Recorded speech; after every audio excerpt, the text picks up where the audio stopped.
Shalom, shalom, guys. It's a blessing and honor to be here with you tonight. Brother David did mention about, he kind of threw Costa Rica out there. I really would like to ask you guys as a fellowship to really pray about that, because we have... Wow.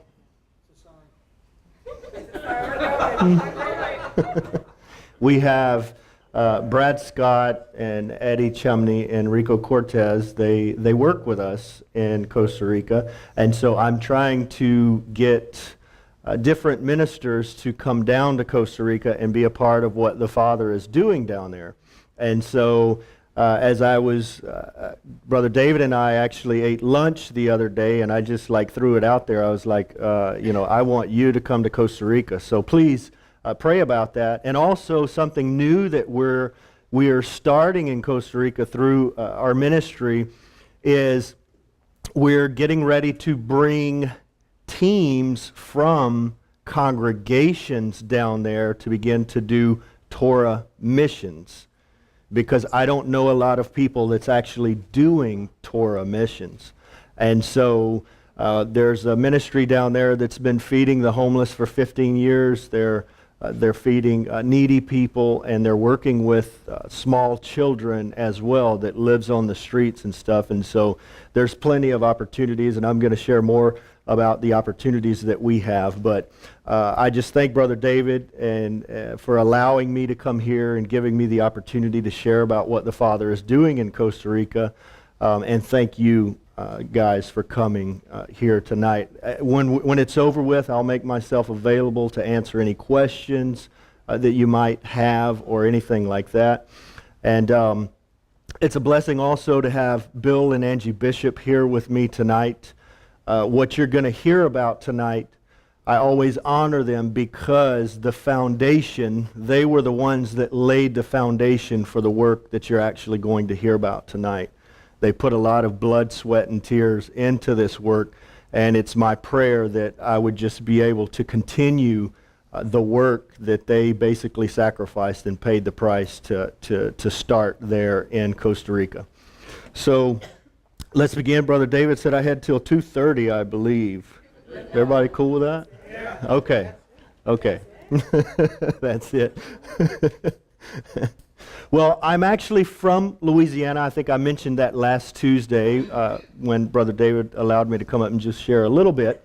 But yeah, I'm from Northeast Louisiana, where the Duck Dynasty guys, the guys with the long beards and stuff. Yeah, that's where I'm from. And I moved to Costa Rica in April of 2004. So we've been doing ministry there for 11 years. And I moved there as actually a Christian missionary, and I ended up finding Torah through Bill and Angie. And so I began to study Torah under Bill and Angie. And so I always tell everyone, wherever I speak, especially when Bill is here, if I say something that you don't like, take it up with Bill, because he taught me everything I know. Here's a picture of my family. I wanted to start out with this. My wife is Costa Rican, and there's our small tribe there that we're working on. My wife is actually going to be here Thursday for the weekend, because it's been 5 years, 4 or 5 years since my wife and I have actually seen Bill and Angie. So she's going to be here to visit for the weekend, and then they will be coming in June, because we will be going over to the Revive conference in Dallas in June. So let's begin. This is actually something that I was challenged, the very first part I want to share with you, I was challenged by a pastor one time. And it was probably one of the greatest challenges that's ever been presented to me. And so this pastor was talking about, he asked the question, what is the richest place on the earth? So I present that question to you guys tonight. Can I get some feedback? If I ask you what the richest place on the earth is, what would you say? Saudi Arabia for the oil. Jerusalem, Costa Rica,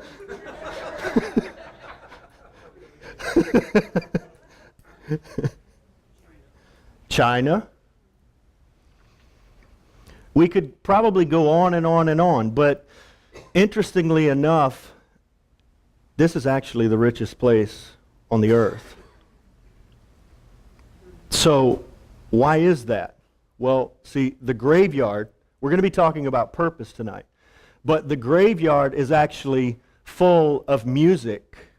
People that went to their graves full of music that never wrote the first note. It's full of paintings that people never painted.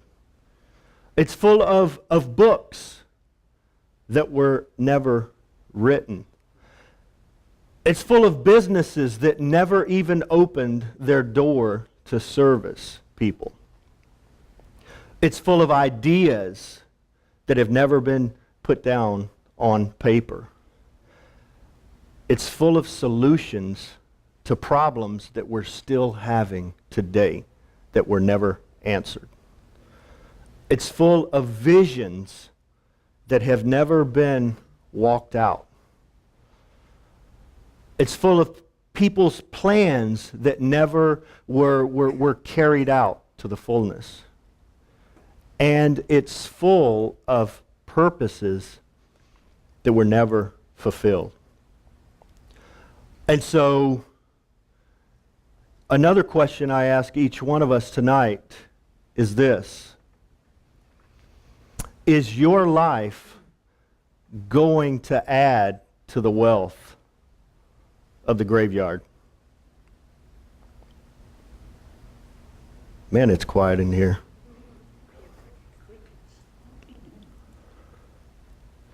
That's a fair question. It's a fair question. It's a question that I had to ask myself when I was challenged with that message. So in Matthew chapter 25, verses 15 through 30, we're not going to read it, but this is the parable of the talents. You know, the 5 talents, the 2 talents, and the 1 talent.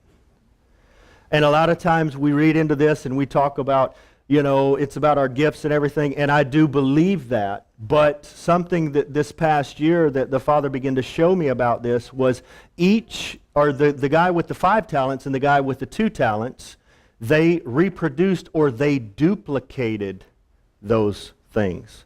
And see, this is something that I try to do in ministry. I try to go out and I try to duplicate myself in others, not because I'm special, but because of the one who lives within me.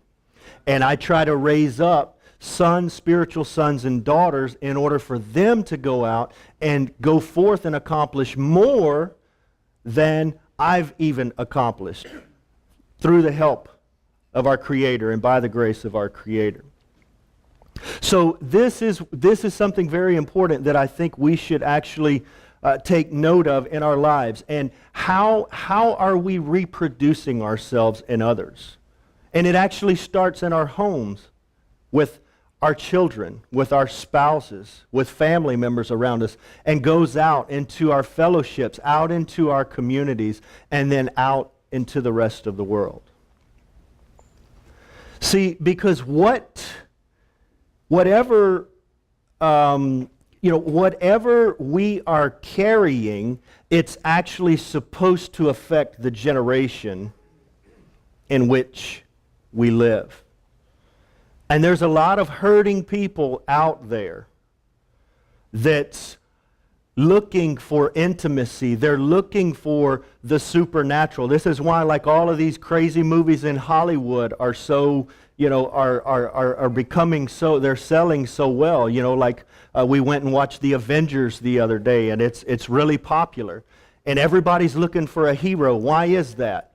The world is actually telling us, the church, what our job is. People are hungry for the supernatural.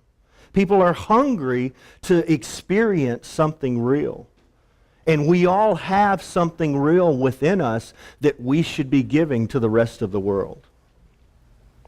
So what we're carrying is supposed to affect a generation. And our lives is about, and our ministries, because, you don't have to be up here in front of people in order to have a ministry and in order to do something for the Creator. Our ministry is with our wives, with our husbands, with our children, with those that we meet every day. That's the platform that the Creator has given each and every one of us. And we are supposed to be delivering our gift to our generation. In 1 Peter chapter 4, verse 10, it tells us, as each has received a gift, serve it to one another as good stewards of Yah's grace. In other words, a lot of people say, well, I'm not an evangelist, or I'm not a pastor, and I'm not a teacher, so I can't do ministry. This scripture right here tells us, yes, you can. So tonight, as we're talking, I want you to keep this going around in your mind. I don't want you to be a candidate that adds to the wealth of the graveyard. So let's look at our gift. In 2 Corinthians chapter 4, verse 7, it says, but we have this treasure in earthen vessels, that the excellence of the power may be of Yah and not of us. You see, that's what we have inside of us. We have these treasures. And the problem is, if we could actually go to the graveyard and begin to mine the graveyard, we would be super rich. Not because people are buried with gold rings and watches and all of this jewelry, but those books, that music, those businesses, all of those things that I started out by mentioning. The graveyard is full of that treasure. And each one of us sitting here tonight, we are all full of that treasure as well. The issue is, are we serving that treasure? It's like we have a product, and the market is just screaming for our product. But the question is, are we serving that product? Are we putting that product on the market? And a lot of times, sad to say, in our fellowships, in our Hebrew Roots communities, we don't get outside our four walls. And it's like we just have our product all closed off. And I don't know, maybe some of you are business people here. And what happens if you're not out marketing your product? Your business goes down the drain. And it's time that we begin to take our treasure and take our product and begin to put it on the market and begin to give it to other people, delivering it to others. So we should be depositing our treasure here on the earth, that we actually die finished. Remember when Yeshua, when he gave his life, he didn't say, I am finished. He said, it is finished. What did he mean by that? The assignment that my Father gave me, I finished it. And that should be the desire of our heart. We should be longing to try to work our way until we can say the same thing, that it is finished. I've accomplished everything that you've given me to do. Amen. Now, your gift, here's something interesting about your gift. And these are some principles that I was teaching this past year in our teen camp. I'll talk a little more about the international teen camp that we have. But your gift will always frustrate you. Many of you are probably working a job that you probably dislike. And the issue is, it's because your gift will frustrate you. Because when you're not doing what you're supposed to be doing, it's uncomfortable. You're not going to be happy, especially when you're not in the will of the Creator. So your gift will frustrate you. Your gift is actually what you would rather be doing. Your gift is your purpose. And purpose is the reason that you were born. It's the reason that you were put here on this earth. It wasn't just to take up space. It wasn't just to breathe everyone else's air. It was for a purpose. It was for a reason. And it wasn't for you to just get a job, go to school, pay your bills, become old, and retire. That's what our culture has taught us, and that's a lie. I know that's kind of a bold statement, but it really is. See, when I got outside of the United States and I began to travel, I've been to Jamaica and I've done missions in Jamaica and Vietnam and other places, all of Central America. And when you begin to really see the world for what the world really is, you actually begin to see that the way we live here and our style, our mentality and the way we think, we're actually the minority compared to the way the rest of the world operates.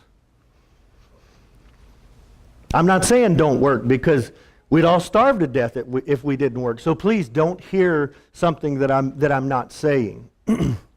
But it's not about just having a job. That's something we get paid to do. It's about finding your purpose and beginning to walk in that purpose and fulfill that purpose, because that's what we're called to do. That's what we were given life to do. How many people know who this is? This is Mother Teresa. This lady is an inspiration to me. Why?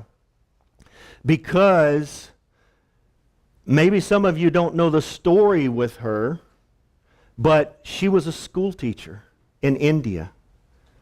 And every day she walked to work, she stepped over dead people. She stepped over people that had leprosy. She stepped over people who were hurting. She stepped over all kinds of needy people, and she just was stepping over poverty and death. Until one day when her gift frustrated her so much that she said, I can't take it anymore. I have to do something. I have to live out my purpose. And she went in and she quit her job. And the principal of the school asked her, he said, well, what are you going to do? She says, I don't know, but give me my check. She received her check. She went down to the market and she bought fruit, and with her whole check. And she began to just pass that fruit and pass that food out to needy and hurting people. And that's how Mother Teresa started her ministry and began to walk out her purpose. So you don't have to know a lot in order to make a difference. You just have to know a few things and be gripped by those things and let that lead and guide you. And that's what she did. And the interesting thing is, even though she's dead and gone, the history books still talk about her. She spoke to the UN before she died. This was a woman full of purpose. So let's look at the value of life. This is kind of a cultural thing. Many of us believe that if we have a long life, that means, we're blessed, and that means we have the blessings of Yah on us. And I'm not saying that's not totally correct, but really, it's not in the duration of our life, but it's in our contribution. What are we contributing to the lives of other people? Living long doesn't make us important. Our effectiveness is what makes us important. That's the mark that people, when your life is over with, that will be your legacy that's left. How effective were you? This is why I'm not hoping to embarrass Bill and Angie, but even though Bill and Angie returned to the United States, you mentioned their names in Costa Rica, and you will have Costa Ricans that will come and run over you. Bill and Angie, if you've heard from Bill and Angie, their essence, their legacy is still there because they walked out a purpose. They were effective. See, a lot of us think that we should grow old. I mentioned this already, but it's about being effective. Our age really doesn't have anything to do with it. Because a lot of people in history, throughout history, if you look through the history books, a lot of people that made a difference in this world, they didn't live very long. Think about Martin Luther King. Think about Yeshua. But what's interesting is the history books Their lives cannot be erased from the history books because they were effective. They had a purpose, and they gave their lives to fulfill that purpose. So it's not about necessarily making a living. It's about making a difference. This is one of my favorite scriptures in Acts chapter 17, verse 26, and it says, "And hath made of one blood all nations of men, for to dwell on all the face of the earth, and hath determined the times before appointed and the bounds of their habitation." In other words, this is what this scripture is saying. And this speaks right to each and every one of us today, right where we're at. So Yahweh looked down through history at the condition of our nation before He determined who to create. He's saying that each one of us had to be born at this time to carry out His purposes on the earth. And the issue is, Abraham of Genesis could not be born at this time and do what the Abraham we read about in Genesis. And we could not be born back in the days of Abraham to fulfill a purpose back then. Each and every one of us have been put here at this present time to make a difference. And it's evident that our country, the morals, the rest of the world, everything is going down a drain. And it's time for us not to go find a corner and get real still and real quiet and run over here and hide and get under the covers and hope that nobody messes with us. Now is the time that we should be confronting the enemy and confronting this because we have the light. Everything has a purpose. Yah is about action based on purpose, focused on eternity. A lot of times when we make decisions, we make them from the perspective of being temporal. How does this affect me right now? How is this going to affect me in 5 minutes? How much is this going to cost? Like the least the least amount of resistance is the best. See, that's temporal. And a lot of times we don't make decisions based on eternity. How is this going to affect my children? How is this going to affect my children's children? And we need to begin to change our attitudes, to change our mindsets towards this, and begin to make decisions based on eternity and how it is going to affect others in eternity. Psalms chapter 33 verse 11 says, "The plans of Elohim stand firm forever, the purposes of His heart through all generations." Isaiah 14:24 says, "Yah Almighty has sworn, surely as I have planned, so it will be, and as I have purposed, so it will stand." Amen. So tonight, each one of us has a purpose. And your purpose is that something that's on the inside of you that's urging you to do something. It's like your deep is calling out. It's like when let me give you an example. When you close your eyes at night, and I know many of you have done this, when you close your eyes at night and you begin to imagine that person who you want to be, who you want to become, that's your gift. That's your purpose. Because that's written into your DNA as to who you are and what Yah has called you to do. And when you find that purpose and when you find that gift and you begin to walk in that, you become dangerous. Not dangerous to people around you, but dangerous to the kingdom of darkness. And we need plenty of people to be a danger against the kingdom of darkness. Because see, we have a lot of people employed, and Yah is looking to deploy people. He's looking for people that He wants to put on the front lines who can go and confront the gates of Hades and take it by storm. And this is what we're called to do. See, I was actually, before I became a missionary, my gift was frustrating me. I was actually a teacher. I taught history and science at a private school. And one day, I couldn't take it anymore.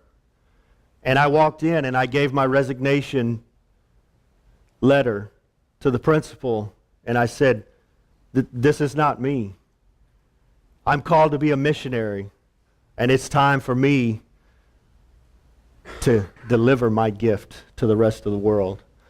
That was over 12 years ago. And so it doesn't take a lot of money. I remember when I went to Costa Rica, I was single, but when I went to Costa Rica, it was truly by faith. I was telling Brother David this. I sold everything that I had. I didn't even Google Costa Rica. I didn't even know where Costa Rica was at. I just said, I'm going. Because when you know your purpose, when you know your gift, you do crazy things. And it makes you sometimes look stupid or look foolish, but it's because you know who you are and you know what the Creator has told you to do. And you don't care what anybody else says or thinks about you. You're just burning up and you've got to go do this thing. And so that's what happened to me. I was receiving, I think, like $175 a month in offerings when I went to Costa Rica. That's crazy. Angie's laughing. That's crazy. That's like, you can only buy rice and beans down there for that. Rich gringo. But you know what? When your gift, when you have that treasure, and you find that treasure, you don't care about the other stuff. Because you're only interested in delivering what you have to your generation. See, purpose is when you know and understand what you were born to accomplish. Purpose is your source of vision. And purpose is when you begin living your life making a difference in the lives of others. And so Matthew chapter 14, verse 33 Yeshua gives us a parable, and it says, the kingdom of heaven is like treasure hidden in a field. When someone found and hid, then in his joy he goes and sells all that he has and buys that field. This is what many people have done, but this is what I did in Costa Rica, because when you find your treasure, you're willing to do whatever it takes to get it. So let's look at some of the ways here that we're taking our gift in the ministry that I'm associated with, and we're delivering it to the generation. As you can see here in the top hand corner here, this is actually some car seats. Here's a high chair. It's kind of hard to see, but this is a baby bed, and here is tons of clothes. Then you see some little critters right here. This is an orphanage in La Fortuna that we were working in, and we had a big group of people come down, and they brought a lot of clothes with them. And so the ministry was able to take these clothes and give 48 children there 4 sets of clothes and 3 pairs of shoes. Delivering your gift to your generation. This is this past year. This is during our annual Sukkot. We have a Feast of Tabernacles celebration every year in Costa Rica. This past year, we actually had Americans come down, and this past year we had people from Panama, Nicaragua, Costa Rica, and the United States at Tabernacles. And so here's a baby bed, here's a picture of a high chair in the background, and then here's some children here in the background playing, and this is an orphanage in La Moravia that we're actually working in. The Costa Rican teens that I oversee and that I work with, they're actually working in this orphanage. They are running the work there, and there's actually adults that are actually working under the teens here in this orphanage. And during our tabernacles, we actually, I'm not against this, but we actually don't sit around all day and listen to teachings all day long and all night long. We actually go do something. Because a lot of times we sit around and talk about being the light and being the salt, and then when we leave, we just flip the light off and we never do anything with it. This is a nursing home, and this was this past year. And this was in Atenas, and we visited a nursing home. We took the whole feast site and said, we're going to a nursing home. We do crazy stuff. This is more pictures from the nursing home. And this picture here, this is some of the youth. This is Kai Cook. His parents are from Panama. He's from Panama. This is an awesome little girl here. I should say young woman. Her name is Marcia Gomez. She is the president of the teen group that we started, that works in the orphanages, that does a lot of stuff. They have a newsletter. She translates. She speaks perfect English. Her English is better than mine. I speak redneck. And she's actually, next month, she's actually going to start writing for the ministry newsletter that Crucified Life Ministries has. And she is a huge blessing. And so there they are ministering to this gentleman there at the nursing home. Here, this picture here in this corner, and then this one here. This is some more pictures from the orphanage in Moravia, and it's just the teens working with the children there. They're doing some arts and crafts with them, and they're just basically loving on these teens. And there are several groups that actually work there. And the director at this orphanage has told us, she had a conversation with me separately, and she told me, she said, Joel, I've never, out of all of the adults and all of the Christian, because she's Catholic, and she says all of the evangelical people that have been here, I've never seen you, this is how she said, I've never seen you Jews, I've never seen someone minister to the kids and not really like are ministering. What she's meaning by that is we're not saying, hey, have you prayed Jesus in your heart, Yeshua. No, we're there just loving on the kids. We're being light and salt. And it's actually making a difference in their lives. And so she's seeing that. A Catholic woman, she's seeing that. Then the picture, these two diagonal pictures, this is actually a work over in another orphanage close to where I live in Limon. And this is during the teen camp. And during our teen camp, we actually, we're not actually babysitting anybody. We're actually teaching the teens, teaching the youth how to be leaders. We're equipping them, we're training them, and we take them and we do all of these projects and we show them that yes, you can make a difference. And your future is not somewhere in the next 15 years. Your time is now right here with us, walking with us and doing ministry with us. And so this is just, we were doing some Hebraic dance there with some of the orphans. I think there's like 160 kids in this orphanage there. And so this was a teen camp, but my wife and I, our ministry, we do some work there in this orphanage as well.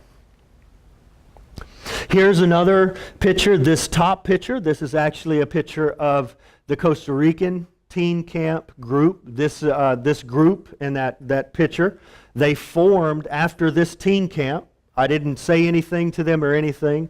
And after they went through the teen camp, the last day they had a meeting and they said, we need to form a group and we need to start to do something.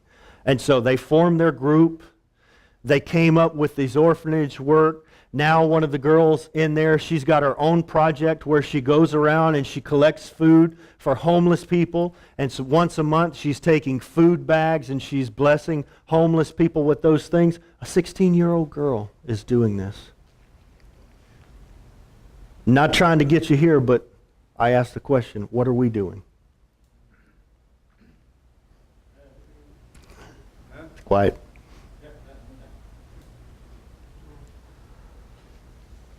The bottom picture, this is actually from the United States, or the teen camp, the English-speaking camp as we call it, or the gringo camp.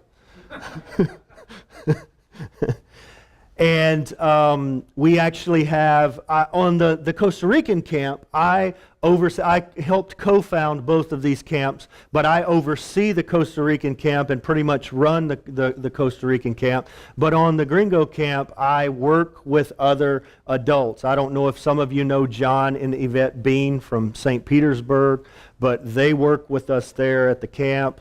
You can see this little character right here on the front row. I don't know if you can see who that is, but he's been here several times to share with you guys. That's Brad Scott. Brad works with us a lot. And this past year, we actually had Ed Harris. He came down and was working with us at this camp. So here's an interesting picture. This is a time during the Gringo camp. And what this is, you can't really tell very well, but here, there's two planks here. You can see there's three people together, right? So there's two planks, and these planks have like this nylon strap on it, and you just put your feet in. And so the object of this is actually to teach unity and harmony and work together. Because if one person tries to walk out of sync, then everybody goes kaplunk in the mud.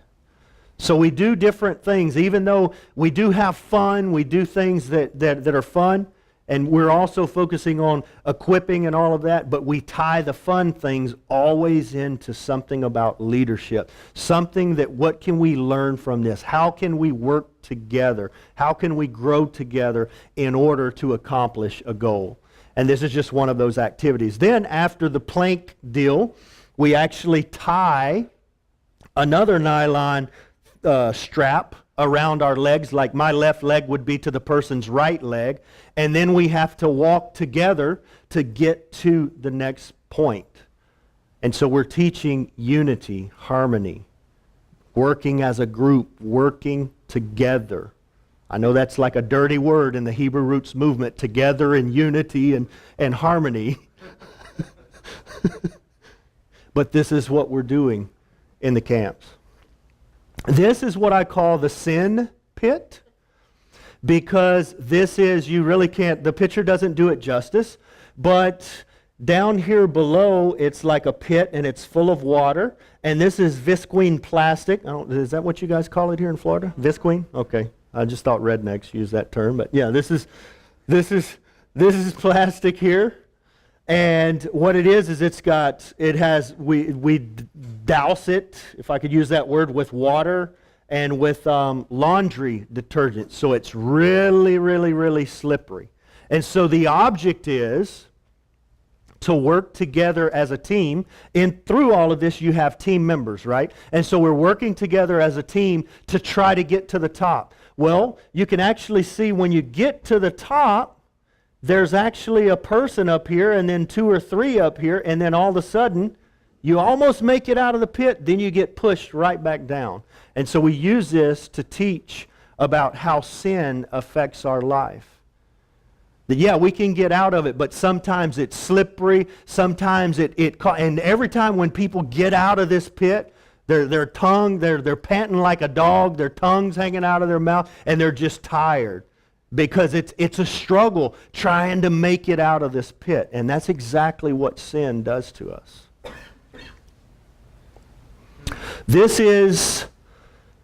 These are food bags that we put together during the camps. And we actually take these food bags to, it's probably about 3 weeks worth of food. And we actually take these to the Quebecer Indians. There's a lot of Indians around where I live, where I have a farm. And so we do a lot of ministry to them. And so during the camp, we have the teens bag all of this food up, and then we actually take it to them and bless them with it.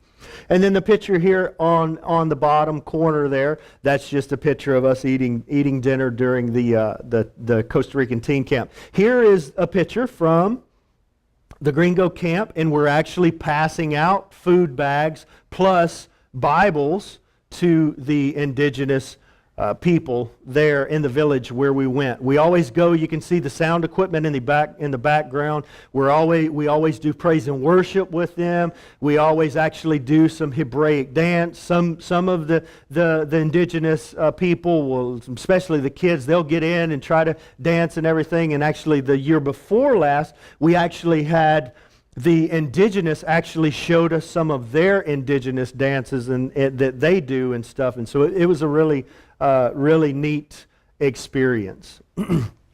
So here is a picture of two of the youth. This girl right here, this is Joanna Kane. She was just recently, I started this past year a ministry, a ministry training center, and to basically train missionaries, teens or young adults who maybe feel the call of missions, but don't quite know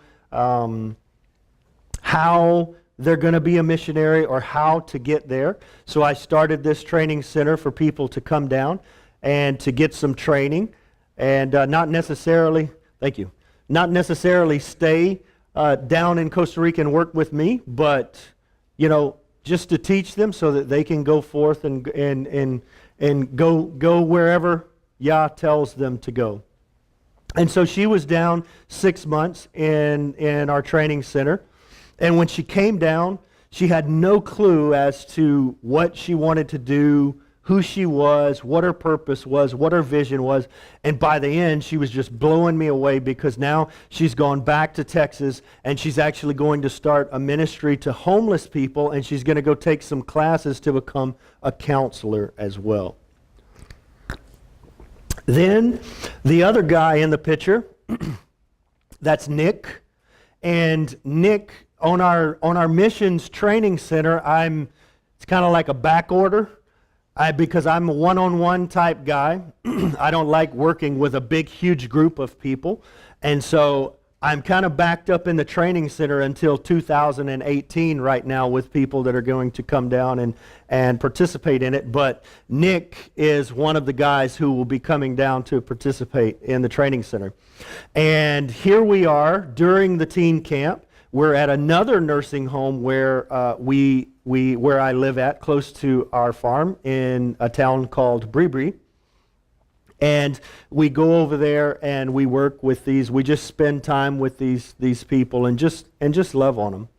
Here's another picture from the visit to the Quebecer Indians.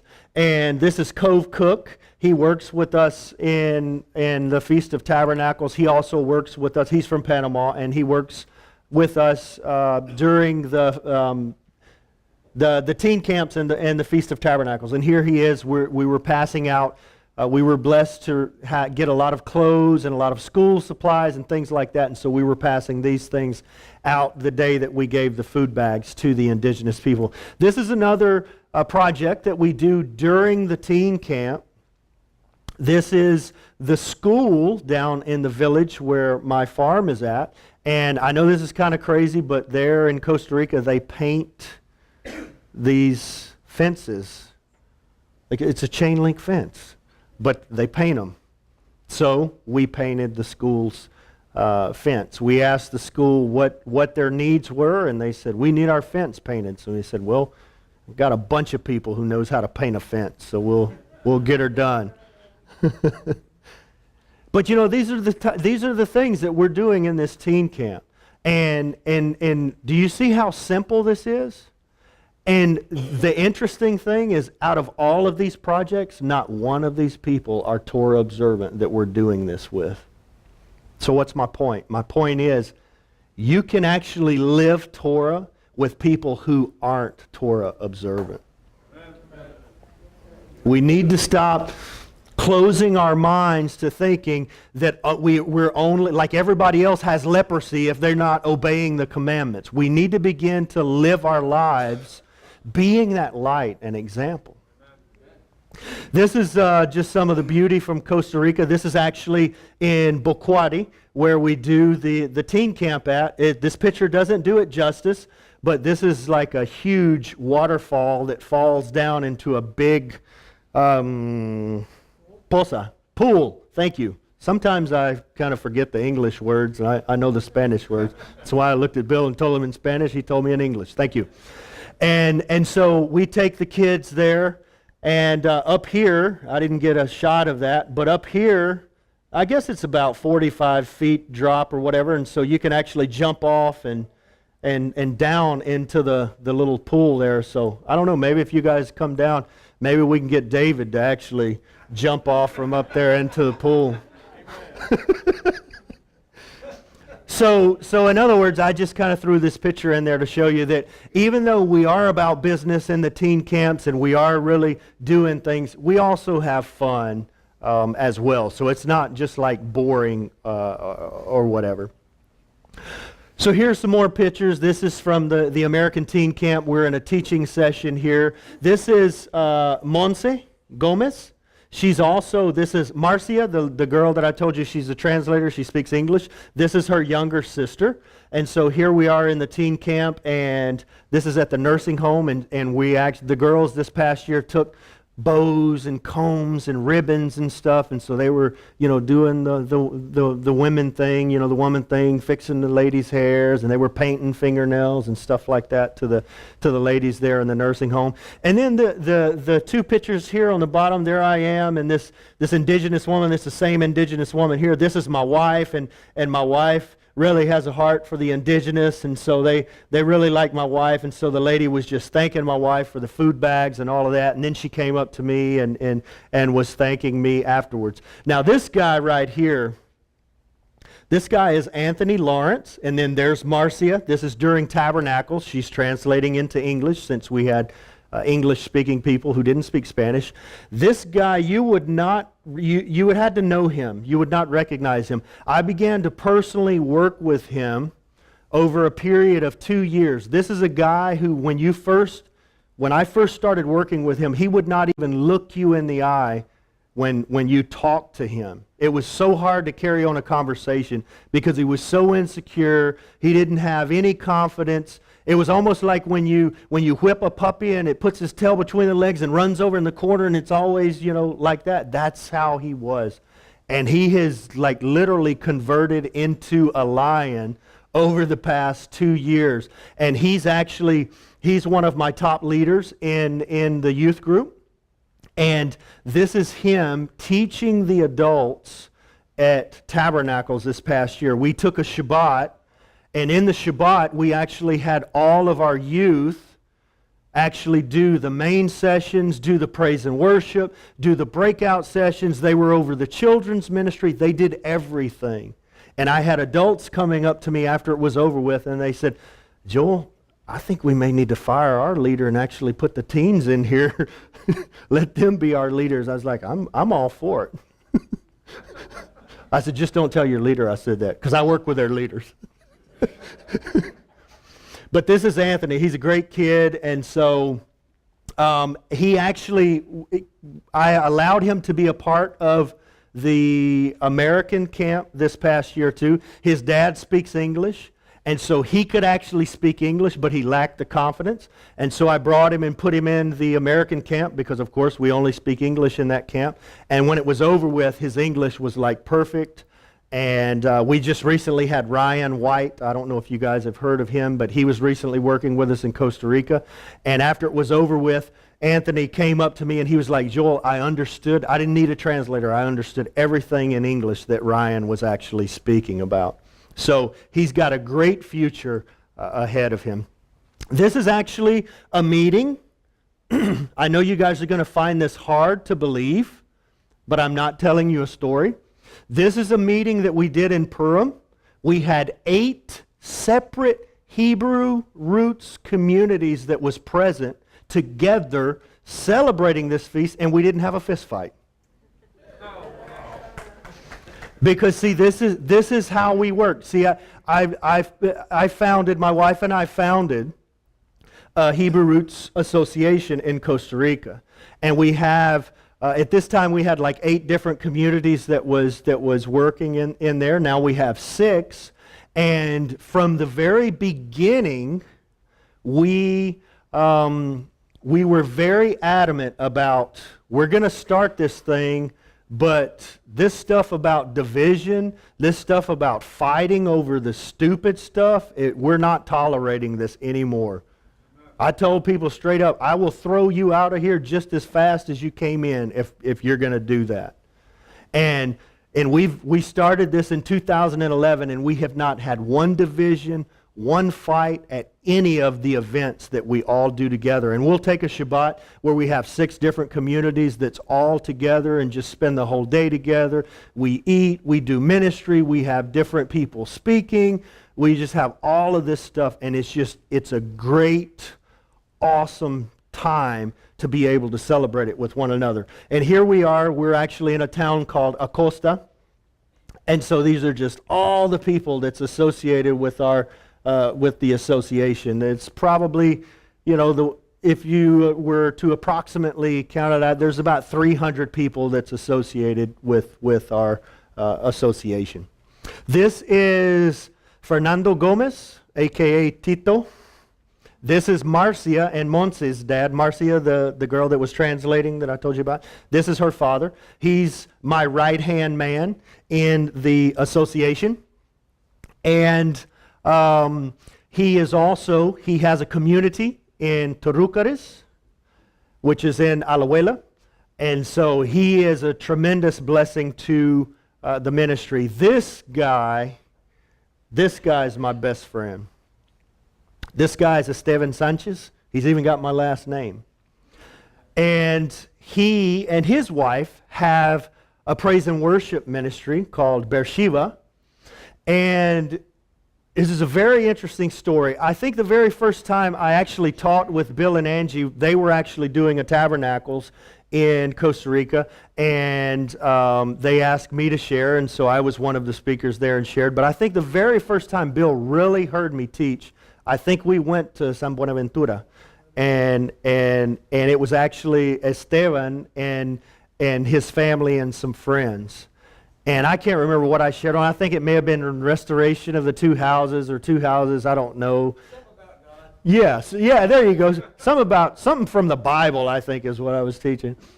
And when it was over with, it shocked me, because when it was over with, basically the next day he called me up. He was like, yeah, we liked what you shared, so I think we all need to be doing Torah. So yeah, we're going to do Torah. I was like, man, if it were this easy. So Esteban and I have had a relationship over 10 years now, and he is a great guy, and he actually takes money out of his own pocket, and he buys instruments for youth and for other people in our association, and he's actually teaching people. He's a beautiful piano player, but he just knows music. He's just one of those guys. He plays a guitar, he can play the flute and all this stuff, and so he's teaching people flute, violin, piano, guitar, all of this. So this is just another aspect of ministry in the Hebrew Roots Association. What you guys don't know, what I didn't tell you, is in Costa Rica, approximately 80% of the population there are Jewish. They come from Judah or come from Benjamin. Wow. So Yah's not doing something just here in our little bubble. He's doing something all around the world. And I have the honor and the joy to be able to not just share with Ephraim, but actually share with our brother Judah and Benjamin. And so this is Pablo Salazar. Pablo is a leader of a community in Cartago. And so here you have Pablo is actually doing a Hebrew wedding. And here he is with Anna and Giovanni. And they just recently got hitched about 3 months ago. Hebraically hitched, I might add. And so there's Pablo there that was performing the wedding. And actually Esteban played the music at their wedding. This is my man. This is a guy who I call him Bill Bishop incarnate, because anything Bill teaches or taught or whatever, Dave was it was like Bill Jr. It was like Bill's clone. And so yeah. Well, yeah. Dave, this is Dave Lawrence. You can see there's Anthony. Here's Anthony, remember the little guy I was just sharing with you about, who lacked confidence or whatever. This is Dave's son. This is Dave's wife, Vivian. And this is Dave's daughter, Brittany. And Dave did have a community, but I know you guys are probably going to think I'm telling you a story when I tell you this, but Dave actually merged his congregation with another Hebrew roots congregation, and they're walking together, and they're not fighting. And so Dave is also, he's one of the teachers. He's a great teacher. I personally think Dave, for what it's worth, I think he's actually he's Levitical, because he's just crazy. It's always about the Levites, and it's always about the temple and all of that. But Dave's a great guy, and he's a part of our Hebrew Roots Association as well. This is during the Purim celebration, and this is Dave that was sharing, and we didn't have any translators there, so I had to actually translate because we had some English speakers come at the spur of the moment, and so I was translating there. This is Doña Elsa. This is actually a widow, and she's the grandmother of a guy who's in Tito's community in Torúcares. And so we had a good offering come in 1 month for our widow fund, and so we went and bought her a bunch of goodies, and boy was she happy. I threw this picture in the mix because I used to work a lot in Nicaragua. Maybe some of the, if I could use the word respectfully, some of the old-timers here probably knows what this is. Some of the young people are looking at me like, what in the world is that? What? That's an outhouse. There you go. So these things are still in use today. And we still use them when we go to Nicaragua. And even there's places in Costa Rica that still has these. And it's really funny because you become the talk of the town when you're in the outhouse and a gust of wind comes by, and because this is plastic there, and the plastic just kind of raises up on you there by the wind, and you give everybody a show, and so that's the entertainment, because a lot of towns like this don't have electricity, don't have running water, and so you become the entertainment for everybody. This is a project that we did. This is a widow's house that lives in the village where my farm is located at. I'll share in just a bit. I have a secular job. I work in Alaska on a salmon seining boat to support my family and actually support the ministry. And so we had a really good year 1 year, and so I came back and I told my wife, we need to remodel this widow's kitchen for her. And so this is just part of the remodeling that we did. This is just a before and after of the new roof, the new tin we put on it, and then there's the new siding. We did all kind of stuff. We put a cement floor in it because the floor was just deteriorating, and we, in her shower, we put tile on the wall and tile on the floor, and we put a new sink in. We just did all kind of stuff for her and just blessed her. And with this lady, it was very interesting because just doing this simple project for her, it opened up the door to actually share with her, and she has a Sephardic Jewish last name, and so I was able to actually begin to tell her the stories about how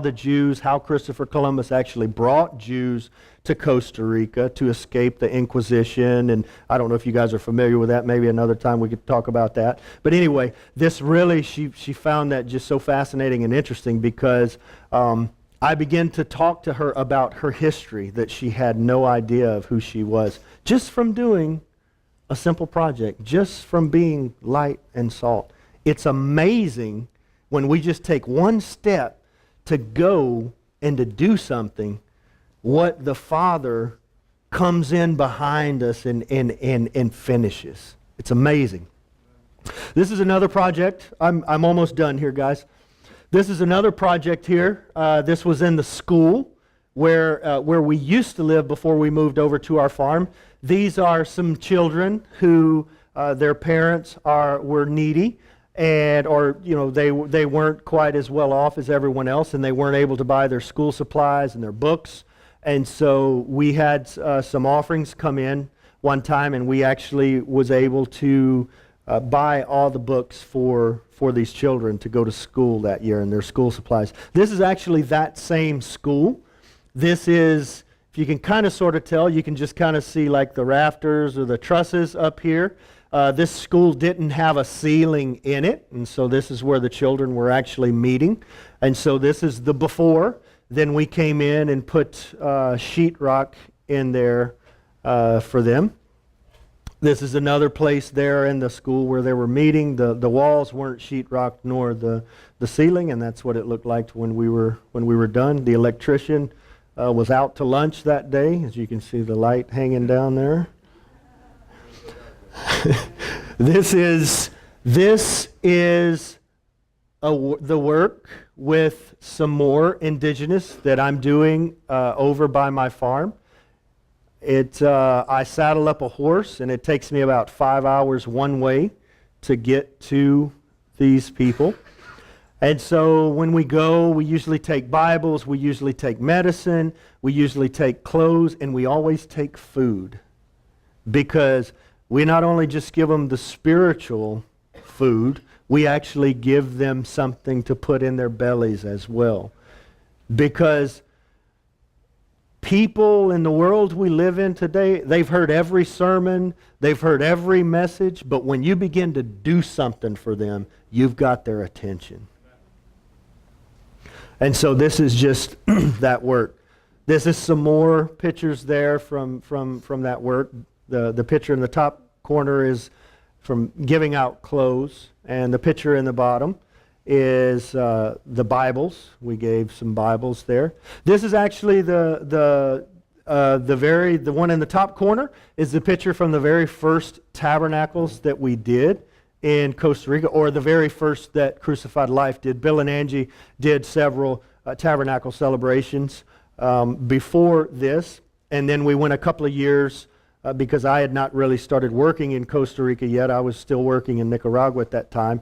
But this was the first one that Crucified Life Ministries was a part of and did. And then in the bottom right hand, or the bottom corner here, this is last year's Tabernacles celebration that we did. This is during Tabernacles. This is actually the mixture. There's some gringos in there, there's some Panamanians in there, then there's Costa Ricans in there, and everybody's together and they're dancing Hebraically. And the interesting thing is a lot of these people don't speak Spanish and a lot of them don't speak English, but everybody was speaking the same language that today because we were together worshiping the Creator of the universe. Here we are putting up the sukkah for Tabernacles last year. This is Marcia again, the little girl I told you about. This is kind of a dark picture, but this is her brother Javier.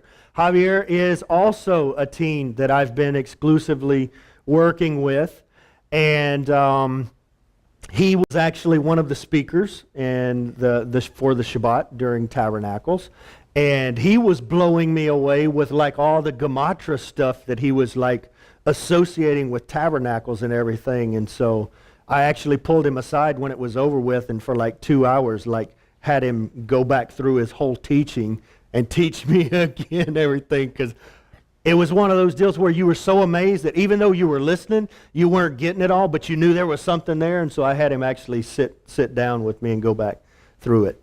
This is Jeff. This guy's Jeff. He actually lived in Michigan, I believe. I think he was living in Michigan, and then he just had recently moved to Costa Rica. And then this is my oldest daughter, Abby. And then there's one of the Cook kids. I think that's Ryan. And then I can't remember the other lady's name, but we were actually making the lulav there for Tabernacles.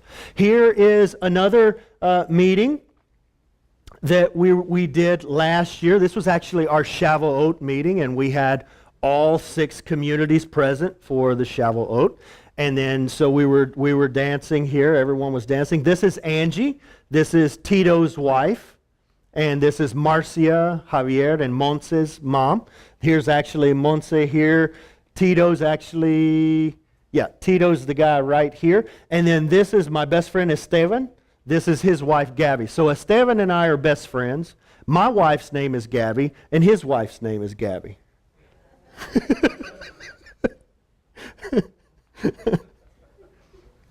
So my wife when my wife calls me by my last name, she'll go, Sanchez.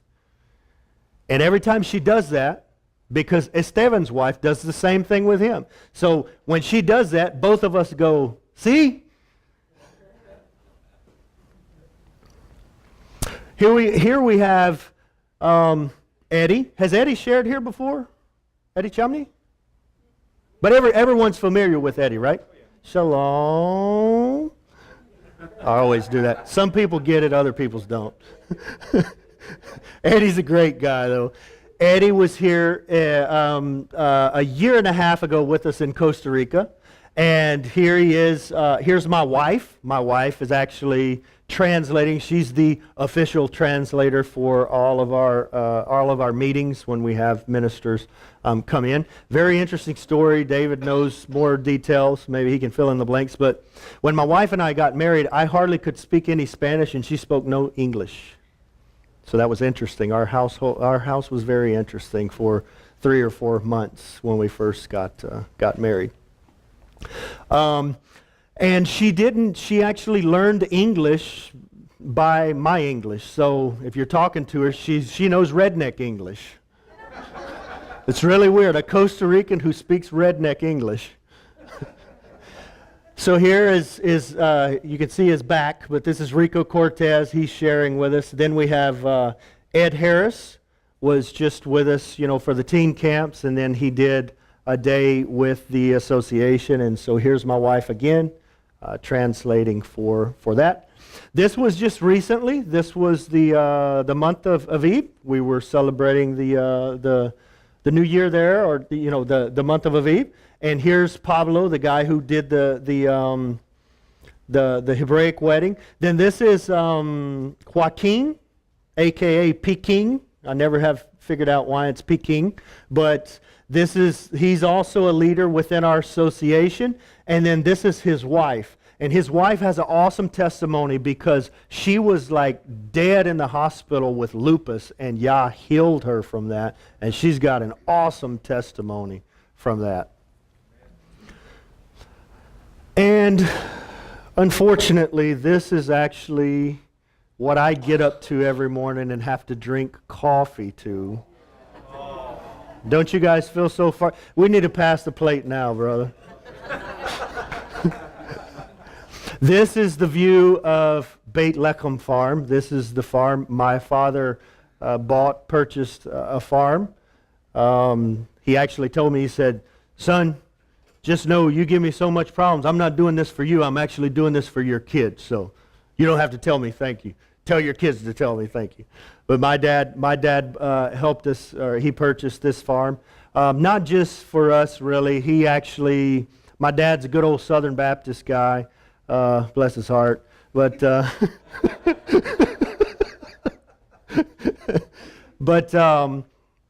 but he really has a heart for Yah, and he has a heart for doing kingdom things. And he told me, he said, even though I'm buying this farm for you and your family, I just feel like this is going to be used for something greater than just you and your family. And it's blowing me away to see how Yah is actually using this farm for His purposes and His kingdom. This is actually some of the stuff that we produce there. I do a lot of organic gardening. I have a lot of techniques. And actually, you know, you guys are probably familiar with Brad, how he teaches about prophecy in a garden and all of that. I integrate the garden into the training center and teach spiritual principles from natural things, plus the slave labor and the wages I pay are just awesome. But we use this to put food on our table, but we also, when we have abundance, we gather this stuff up and we take it down into the village below us and we give it to needy families. We just bless them with it. And it's really awesome because when I moved there, everyone told me, they said, Joel, and they found out I gardened and stuff like that. They said, Joel, you're wasting your time. You don't even need to put seeds in the ground. This is all sterile here. It's not going to work. And I told every one of them, just wait and watch what Yah does. And a few months later, one of the main guys who was like very vocal about telling me, and he told me about 16 times, I guess he thought I didn't understand him, that I was wasting my time.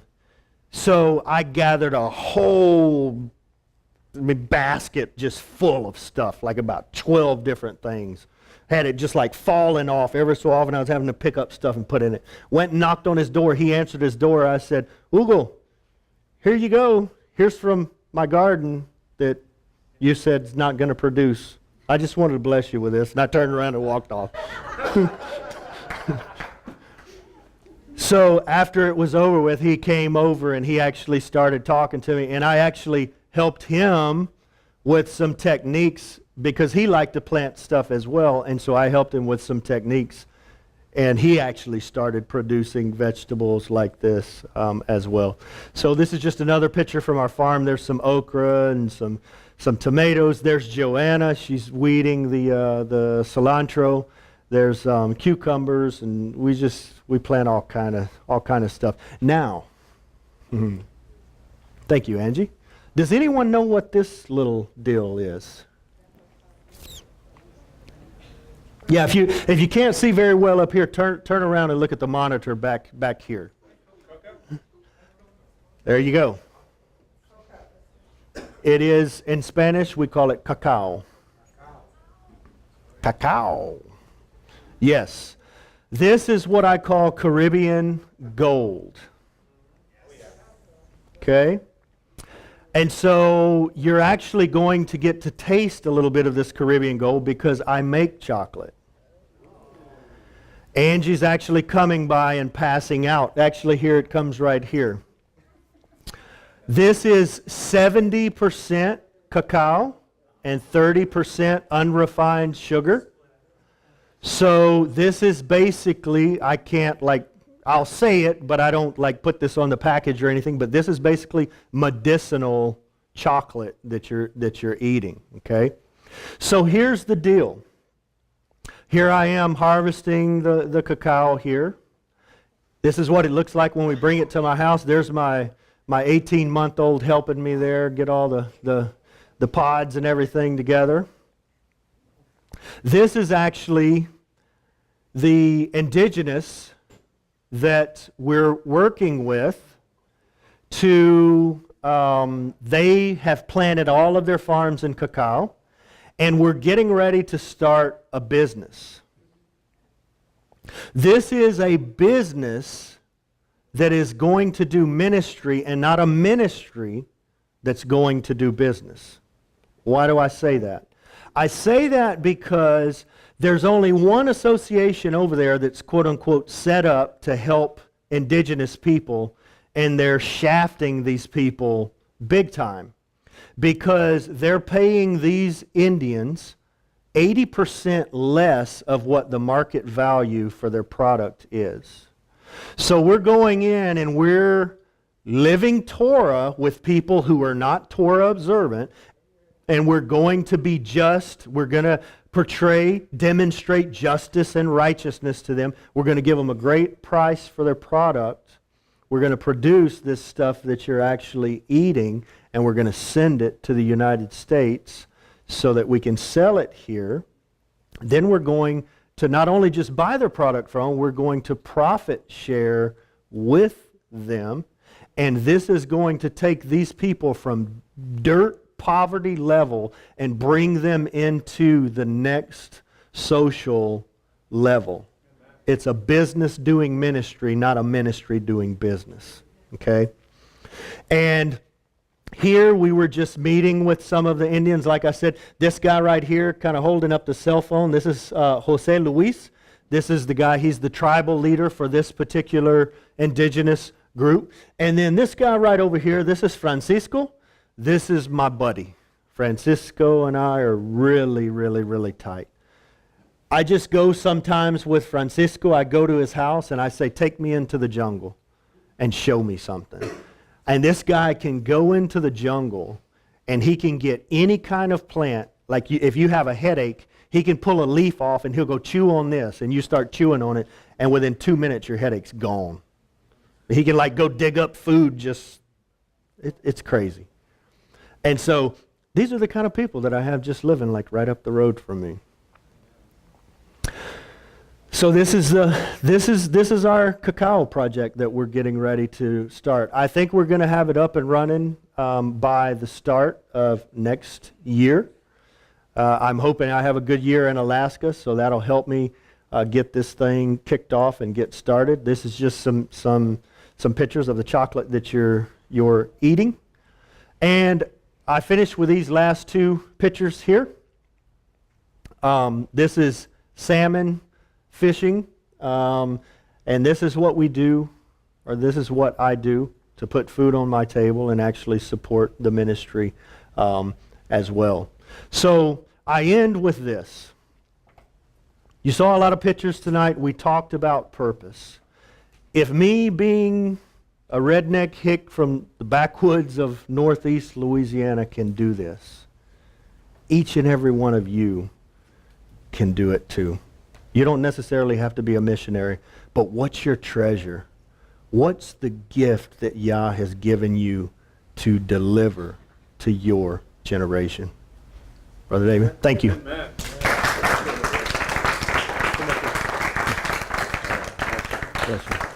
So, what do you guys think? Awesome. Good ground? Yeah. Good seed? Yes. Good stuff? Amen. Good chocolate. And if you guys want more chocolate, then let's keep this guy and his vision alive.